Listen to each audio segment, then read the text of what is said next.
This is Digital Pathology Today. Now, here's your host, Dr. Joseph Anderson. Welcome to Digital Pathology Today. I'm Joe Anderson. I'm sure by now most of us have heard the concept of a fully integrated digital pathology system. But what exactly does this mean, and what will it look like compared to the analog model we've been so accustomed to? And what is the business case for digital pathology, and is it strong enough for us to achieve full-scale adoption? What's the return on investment going to be? And is this return on investment going to be different depending on the practice model, say in a large community hospital versus academia versus a small private practice? And how can we get the pathologist fully in the driver's seat to move digital pathology forward? Today we're going to be talking to Michael Isaacs, the Director of Clinical Informatics and Business Development from the Department of Pathology at WashU School of Medicine in St. Louis. Mike has a computer science background with over 25 years of experience in supporting information technology in the laboratory, which has uniquely positioned him to identify the informatics needs of pathologists and pathology departments. His primary interest is providing strategic vision for the implementation of digital pathology to healthcare systems and to better meet patients' needs. Mike has been on the board of directors of the Digital Pathology Association for the past 5 years and is currently the co-chair of the Education Committee for the Digital Pathology Association.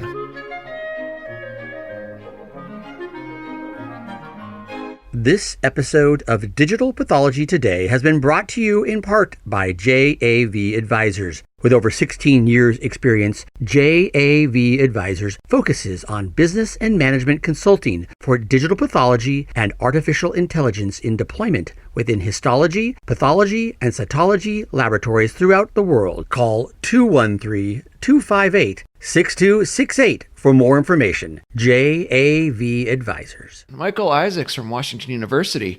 Thanks for being with us. Thanks, Joe.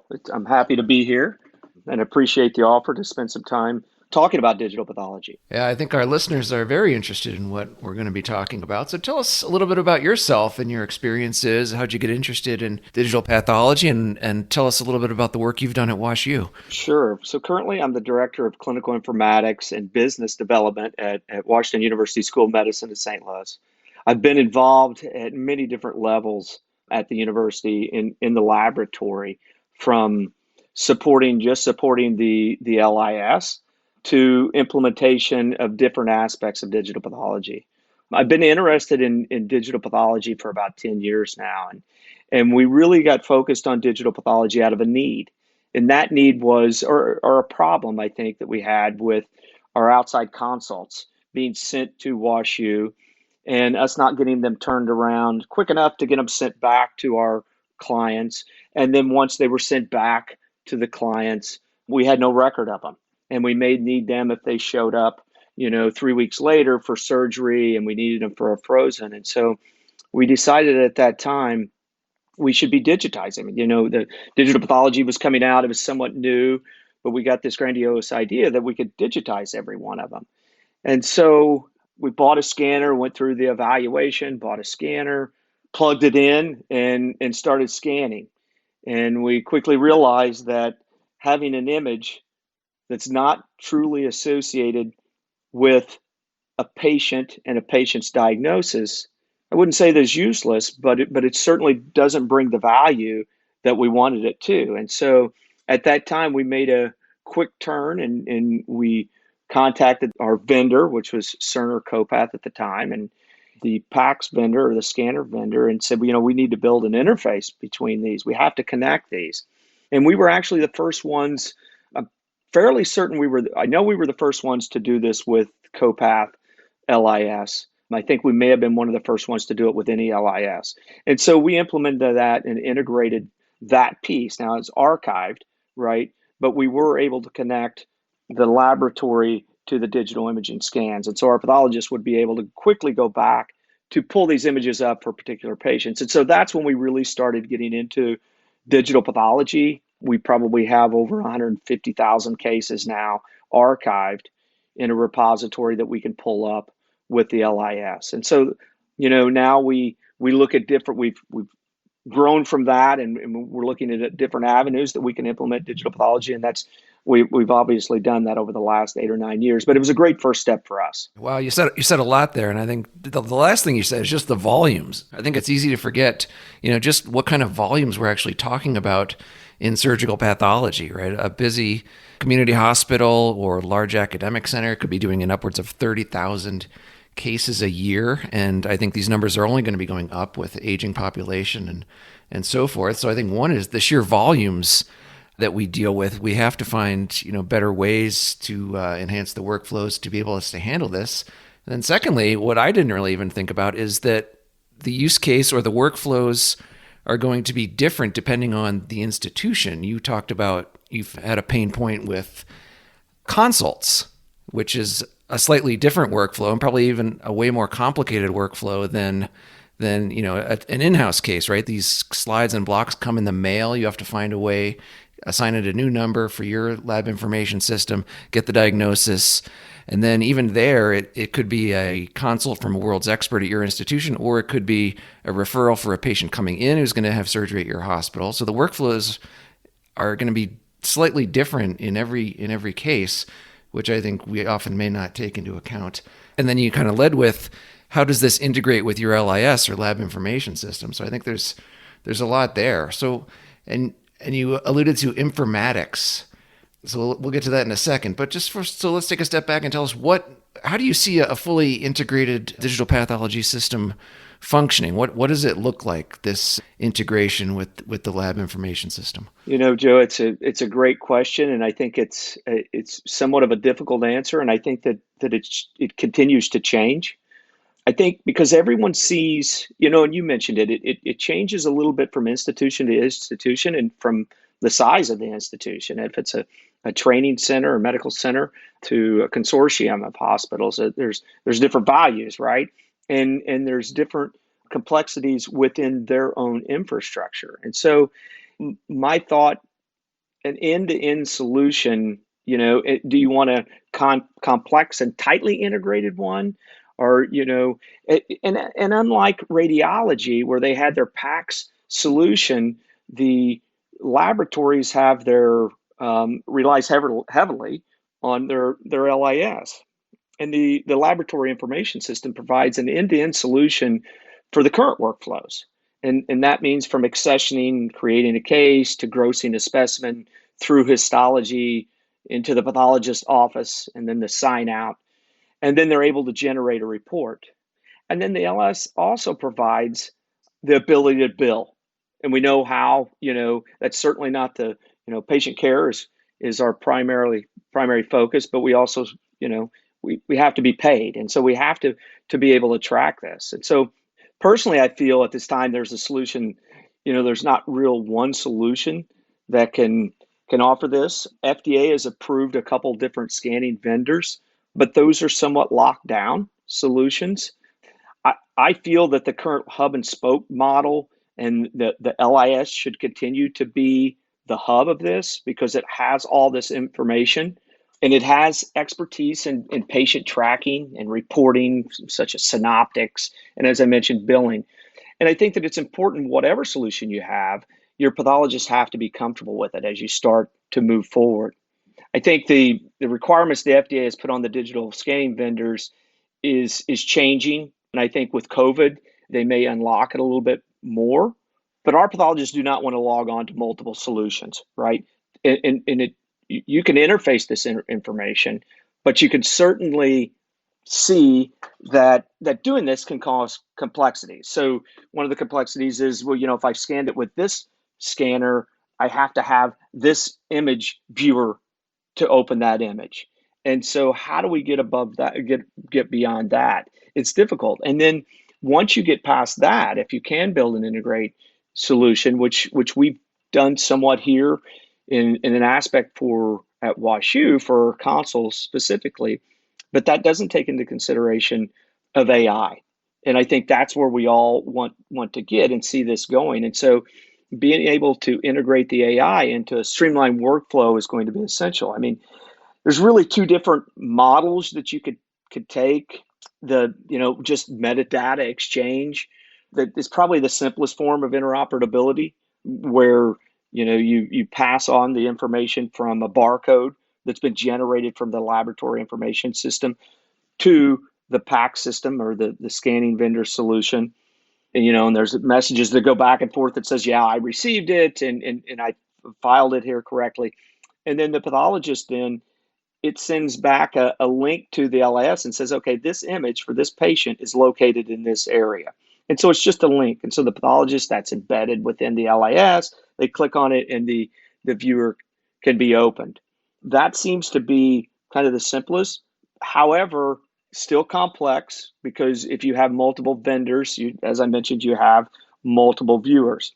But it also probably doesn't set well for as you grow more into AI. And so, you could also push your pathologist into a PACS solution. And so a lot of the time they would then live outside the LIS.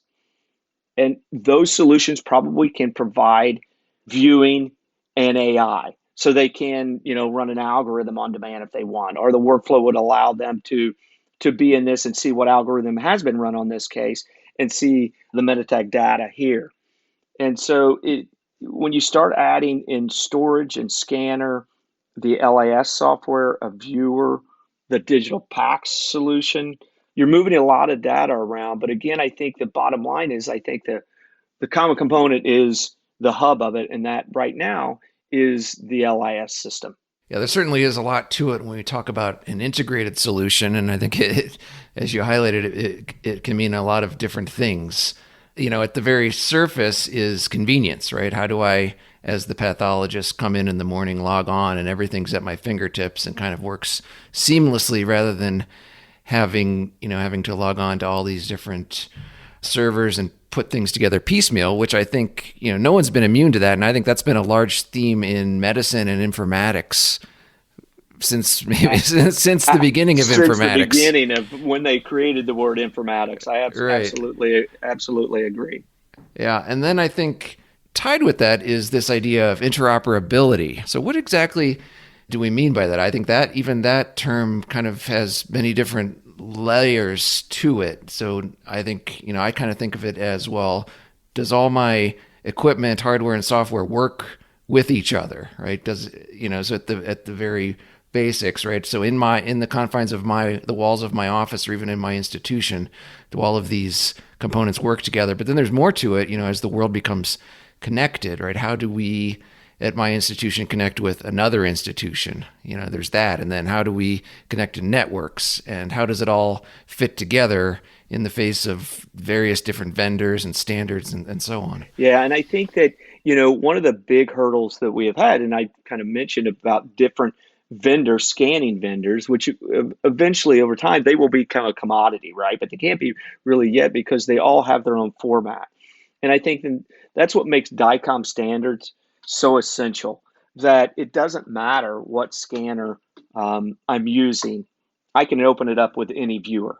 And within that image, it's also storing multiple layers of information. And so I can send a consult to Mayo easily, and they have all their information within that DICOM standard file, right? And they can open up that image and see the quality of that image, but then also have all the Meditech data that they need, whether that's, patient name, date of birth, all of that information they need to be able to provide, security for the patient, to make sure that it is the right patient. And so I think the interoperability is complex, even from the network standpoints and the different layers of softwares and the APIs that you have between the two. But the first step we really need to get to as an industry is to have standard file formats, in my opinion. And then that also leads to, okay, well then this standard file format, can any AI vendor run on this? Because right now an AI vendor says, well, yeah, I can work with the Philips format, but I really can't work with the Aperio, or vice versa. And so that's a hurdle, trying to be a customer or a client or an institution, trying to choose the right one. Which one is more integratable that I can use? And each one of them has true value, but each one of them has their own hurdles with that. I mean, take, for example, a good use case is frozen sections. But if you're not able to, you may have the best scanner and it scans the best for frozen sections, and and has high quality and it's really fast. But if I'm not able to open the images within my LIS or within my infrastructure, well, then I move on to the next slide scanner to try to figure out what's the best one. And so I think these interoperabilities are hurdles, no question, but I think the beginning of it is getting a standard file format. This episode of Digital Pathology Today has been brought to you in part by DJT Solutions, your single source for all your digital pathology requirements, from consultation services to system requirements, including installation, training, and life cycle support. Since 1995, DJT Solutions, we are your best choice for your best results. So do you think that's the model that's ultimately going to win out, that your system is going to be the most useful the more it's able to integrate with the rest of the world? Or, outside of pathology, I think what comes to mind always in my mind is, PCs, Macs versus PCs, right? A closed system versus an open system. And I think as pathologists and scientists and informaticians, we like to tinker with things. We like to add new components, take away components, and so on. Versus, maybe vendors might have a different view, like, analogous to Steve Jobs and Apple, is they want a beautiful, elegant end-to-end system that they design and you don't mess with. So is there an analogy there? And if so, what do you think is going to win out? I think that the only way this is going to be adoptable across the landscape of pathology and healthcare is it's going to have to be open. And, there has to be some rules and guidelines and regulations on what we mean by open, but it can't be a closed system because you're not going to be able to share. And where the value of digital pathology is, you can look at it in multiple ways. Where's the value just internally, right? And so we could have a closed system if all my community hospitals and my hospitals has the same solution. We have the same monitors, they're running on the same networks, we have one viewer, we use one AI, that would work. But where the value, I think, in digital pathology is being able to share these, where we could receive images and we could share images. I mean, that's the beauty of it, where we don't have to package up slides and send out. It gives community pathologists, it gives patients, it gives them more access to subspecialty pathology. And the only way to do that is to have more of a, and I don't want to confuse this with, GitHub and some of these open platforms. There still has to be regulations on this. And I think the FDA is trying to do that. And I think, there's multiple, there's DICOM standard committees, and the DPA is really trying to figure out how to push this forward. But I do think the vendors are beginning to understand that this is a really big space and there's enough room for everyone. And so if we can open up each one of the solutions, it's going to make it adoptable for everyone. Yeah, it does sound like there's huge value. And just as you were talking about, the use case of opening up access to specialists, because maybe people outside of the world of pathology may not get this, but not all cases are straightforward, and you are showing them continuously to colleagues, down the hall or across town. But, sending out a case historically has been a big deal, like a huge ceremony, packaging up those slides, getting the box, getting, packing tape. And, it was a huge deal to send out a case. And this is a game changer, potentially, with a few clicks, you can be sharing it with someone across the world. Absolutely. And, even to that point, for us to receive an outside consult, per se, a physical glass slide, we have to relabel it.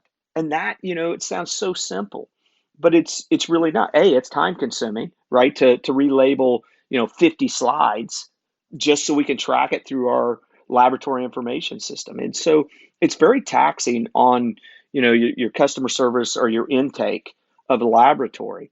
And so if they were coming in as just images, you don't have to do any of that. And so that is a game changer in time saving and patient care, because you can also get results back much quicker. An outside consult that comes into our institution, may take a week or two by the time, the client wraps it up, as you say, and it gets to our place and we unwrap it and we label it and we accession it and it finally gets to the pathologist and we give a result and then it gets sent back, all that is a manual process. And so as that patient is sitting there waiting to schedule their appointment with the cancer center per se, we could have already had them a diagnosis in 2 days as opposed to 2 weeks. And so it's not about it is certainly about access to subspecialists because, as you mentioned, they're not all the same. But it's patient satisfaction as well, I think, at some point. And I think that we're turning towards that and understanding that. It's so important. Yeah, so it does sound like patients could be some of the big winners, as we integrate these systems and move to digital. So talk about informatics. I know you have a great experience in informatics. What exactly does that mean? So maybe for some of our listeners who are not, in the trenches, the profession or the practice of pathology is divided into two large areas, clinical pathology and anatomic pathology. Clinical pathology refers to what may be called lab medicine, right? So we're just dealing with blood tests usually. And, the informatics it's pretty obvious what we're doing there. It's how do we get the results from the clinical chemistries and the CBCs and the blood glucoses? How do we get that information into the hands of the doctors that are taking care of the patients?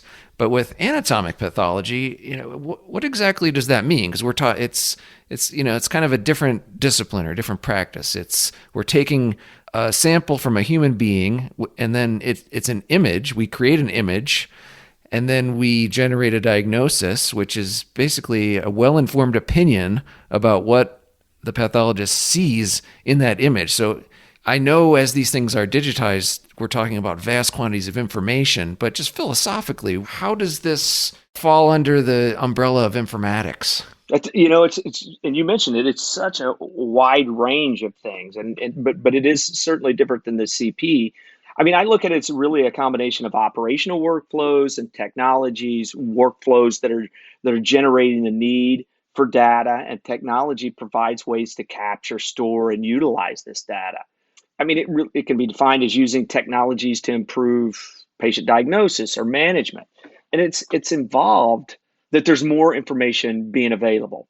And so there's more tools that are being generated by AP informatics that can be, and these can be digital imaging.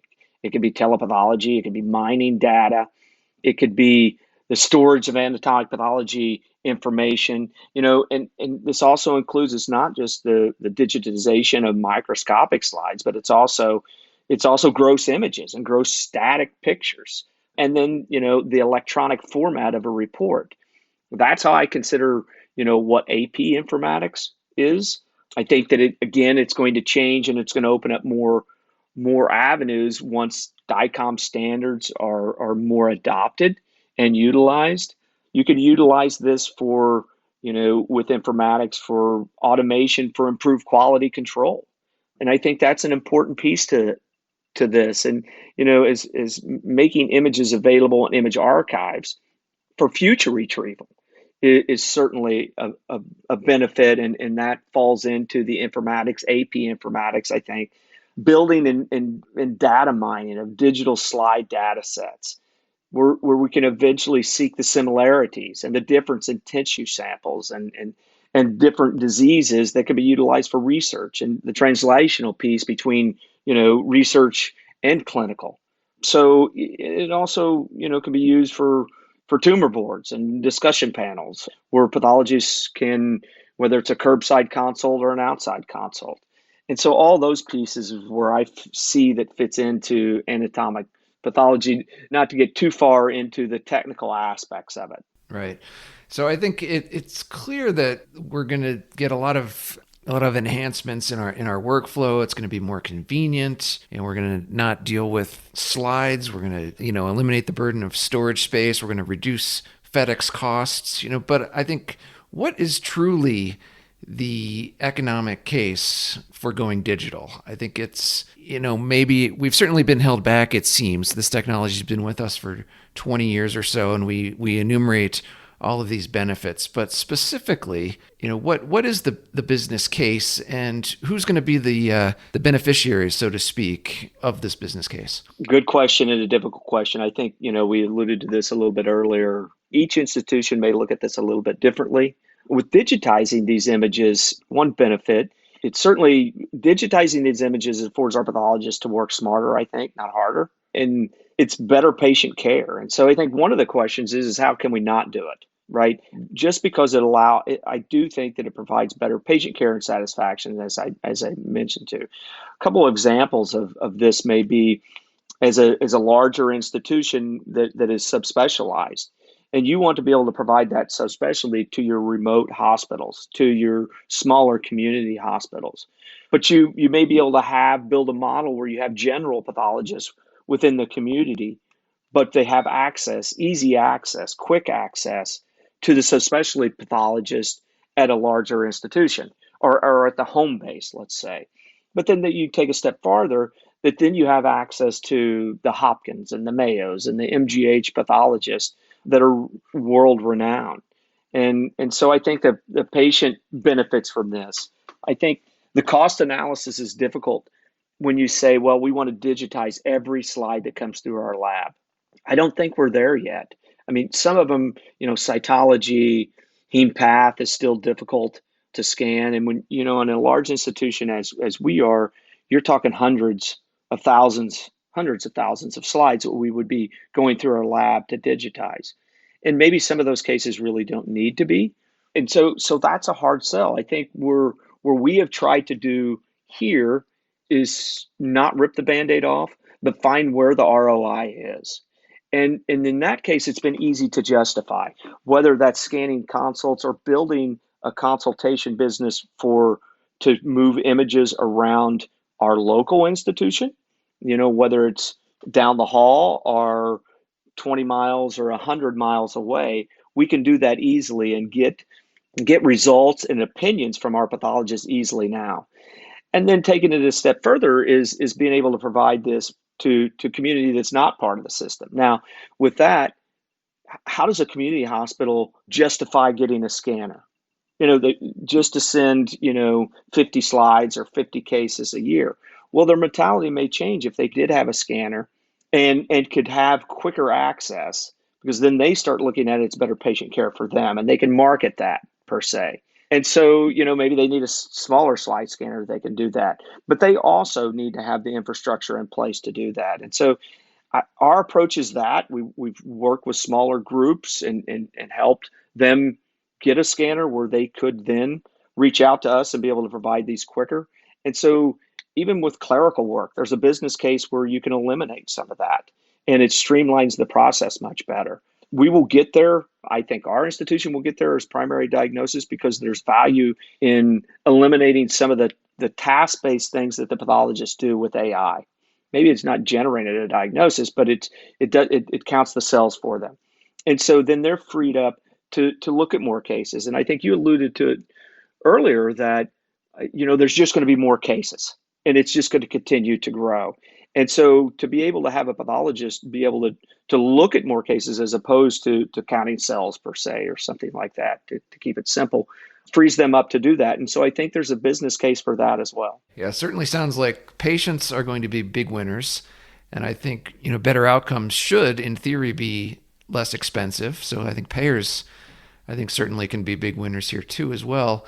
Now, what about, and I think it's certainly, as you highlighted, the benefits are going to be slightly different depending on the practice model and the environment that we're practicing in. So what about the pathologists, though? How do we get pathologists back in the driver's seat? And then you alluded to something which I think is kind of looming on everyone's mind, is AI, and, what they actually do day to day is potentially going to change.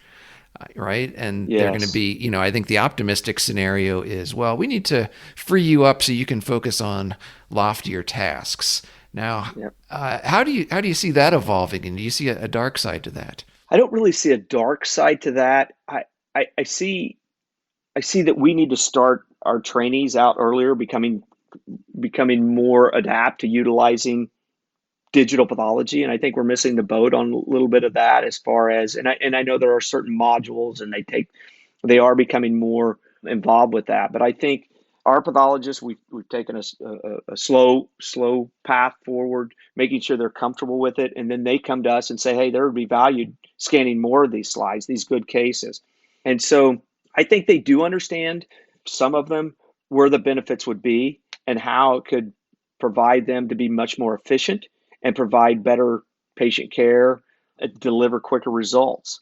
You know, in frozen sections, we're able to do this in a widespread, and that is also a benefit for our surgeons because it could be quicker turnaround time. We could have access to a pathologist at any time, but we could consult a pathologist if it's a difficult case when the patient is sitting on the table. And so I think that it's just a mentality. It's a slow mentality pathologists to adopt to, but I think that we are getting there. Well, Michael Isaacs, thank you so much for being with us. I think this has been wonderful. Now, before we wrap up, I just want to ask you, where do you see the field going in the next 10 years and beyond? And what excites you? It excites me that I think that we have so many people interested in this now. It excites me when I go to these different trade shows that you see a lot of pathologists interested in digital pathology. I think we've talked about some of the benefits for the pathologist and some of the benefits for the patient. And so I'm excited that we'll give a little bit more control to patients everywhere. Remote patients should be able to have the same patient care as everywhere else. And I think with digital pathology, that opens the doors to be able to do that, whether it's to, a community hospital to be able to upload an image and run an algorithm on it at their fingertips. And so there's so many different benefits to do this. And I think it excites me that we are getting to closer to standardizing these things. I think that we are, with the DPA and the Digital Pathology Alliance, we're bringing in the FDA and MDIC and these other groups to help them understand where these hurdles are and where the benefits are. Again, you have to control this, and that's why we have the FDA and they look at that. But I think their minds are opening up of the values of digital pathology, whether it's just having the images or with the AI. And these tools will just continue to grow. It's just going to continue to grow just like the apps do on our iPhone and things like that. And so that's exciting to me to be a part of that. Yes, indeed. I think we will continue to grow. Well, our guest has been Michael Isaacs from Washington University. We'll see you next time on Digital Pathology Today.